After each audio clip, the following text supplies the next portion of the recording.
Fatty liver মানে কিছু ভুল চিন্তাভাবনা মাথা থেকে বাদ দিতে হবে।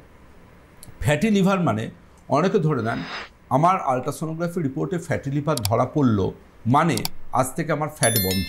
এটা সর্বৈব ভুল এবং মিথ্যে।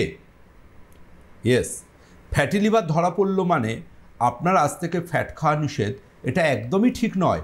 বরং ফ্যাটি লিভারকে ঠিক করতে গেলে সঠিকভাবে গুড ফ্যাট আপনার খাওয়া উচিত। এটা আমি আয়ুর্বেদাচার্য ডক্টর দেবব্রত সেন বলছি। আজকে সায়েন্স এটা বলছে, গবেষণা এটা বলছে, ফ্যাটি লিভারকে ঠিক করবার জন্য গুড ফ্যাট আপনার খাওয়া উচিত। গুড ফ্যাট, একদমই তাই। অনেকে বলে ফ্যাটি লিভার ধরা পড়েছে মানে আমার ফ্যাট খাওয়া বন্ধ। এটা একটা কত বড় ভ্রান্ত ধারণা আজকে সায়েন্স বলেছে এবং আয়ুর্বেদ চিকিৎসা বিজ্ঞান বলছে, সেটা কিন্তু অনেকেই জানেন না। ফ্যাটি লিভার ধরা পড়েছে মানে সব ফ্যাট খাওয়া বন্ধ কেন? সব খারাপের মধ্যে ভালোটা খুঁজতে হয়। ভালোটা কীরকম? ভালো ফ্যাট আপনাকে খুঁজতে হবে। কীরকম ভালো ফ্যাট খুঁজতে হবে? যেমন ধরুন, ভালো ফ্যাটের মধ্যে ওমেগা 3 ওমেগা 6 আছে এমন একটা ফ্যাট। কীরকম সেগুলো?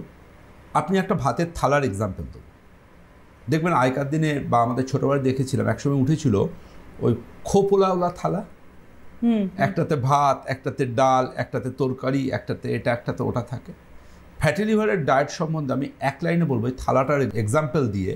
কিন্তু তার আগে বলে রাখি, ফ্যাটি লিভারের ডায়েটে জানবেন সবথেকে নিষিদ্ধ বস্তু হচ্ছে, জানবেন, সিম্পল কার্বোহাইড্রেট, অর্থাৎ ভাত, রুটি, এই ধরনের জিনিসগুলো, মুড়ি, চিঁড়ে, এগুলো কিন্তু জানবেন ফ্যাটি লিভারের অন্যতম আঁতুর ঘর।